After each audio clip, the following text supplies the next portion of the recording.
నమస్తే. నేను మీ కుప్ప పద్మిని. ఇన్నాళ్ళు మీ సపోర్ట్‌ని నాకందిస్తూ, మీ ప్రేమని నాకందిస్తున్న ప్రతి ఒక్కరికి కృతజ్ఞతలు.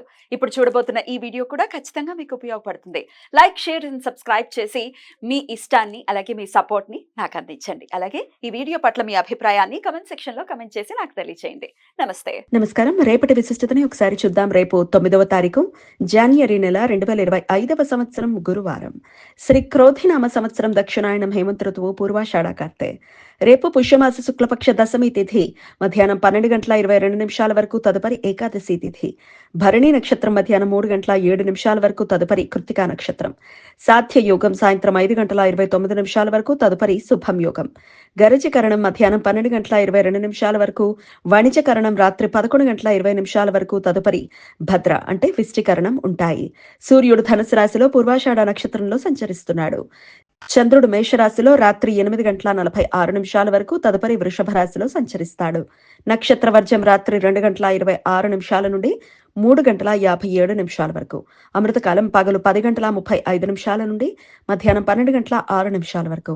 హైదరాబాద్ ప్రాంతం వారికి రేపు సూర్యోదయం ఉదయం 6:49 సూర్యాస్తమయం సాయంత్రం 5:58.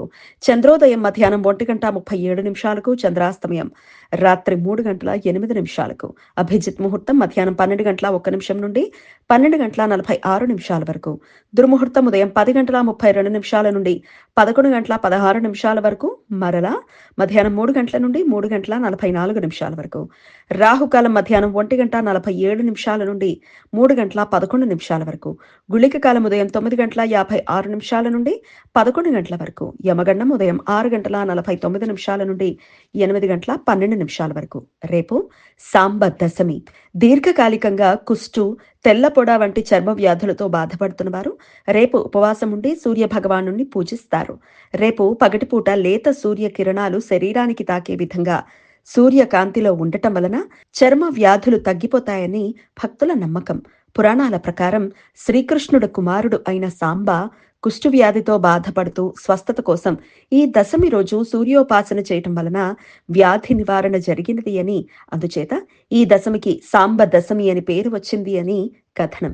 కృతజ్ఞతాపూర్వకంగా సాంబుడు కోనార్క్, మొధేరా, కాశ్మీర్లలో సూర్య భగవానుడికి దేవాలయాలు కట్టించాడు అని భక్తుల విశ్వాసం. రేపు మాస కృత్తికా వ్రతం.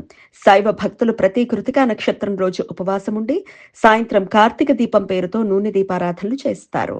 వైద్యుతి మహాపాత వైద్యుతి పర్వకాలం రేపు మధ్యాహ్నం 2:44 నుండి రాత్రి 8:20 వరకు ఉంటుంది. రవిచంద్ర గ్రహాల మధ్య పార్లల్ ఆస్పెక్ట్. రవి గ్రహ క్రాంతి దక్షిణం వైపు, చంద్రగ్రహ క్రాంతి ఉత్తరం వైపు ఒకే 22:08 చేరుకోవటంతో సాయంత్రం 5:31 ఇది ఏర్పడుతుంది. ఉపాసనా మంత్రాలు జపించడానికి, ధ్యానం చేయటానికి, నూతన మంత్రోపదేశం తీసుకోవటానికి మహాపాత కాలాలు అత్యంత అనుకూలం. ఈ సమయంలో చేసే మంత్రజపాలు లక్షల సూర్యగ్రహణాల సమయంలో మంత్రజపం చేసినంత ఫలితాలను ఇస్తాయి. ఈ సమయం శుభకార్యాలకు అనుకూలం కాదు. ఈ సమాచారాన్ని మనకు అందించిన వారు మేడికొండూరు విశ్వనాథ్ ప్రసాద్ గారు. ఆయనకు కృతజ్ఞతలు తెలియజేస్తూ సూర్య భగవానుడి స్మరణతో సమస్త సన్మంగళాని భవంతు. నమస్కారం.